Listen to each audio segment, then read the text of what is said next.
Alright, this is the bumper project for the E23, the Turbo Turd. This is made in 6 3D printed pieces. Kind of see the line where the pieces start and stop. The pieces are all held together with aluminum dowels. And after they're glued together, these dowels kind of fit into holes.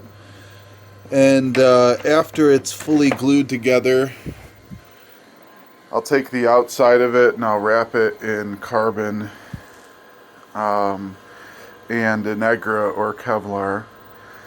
And then on the inside of the bumper is a beam where some mounts go.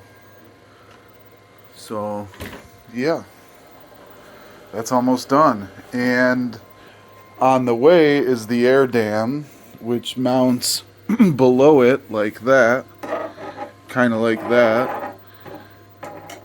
And that is also printed in 6 pieces and held together with dowels before being laminated with carbon. This is all printed with Polylite PLA, and it's printed at 6% infill, so it's real light. So by the time it's all bonded together, it shouldn't be much heavier than a factory bumper, if not lighter.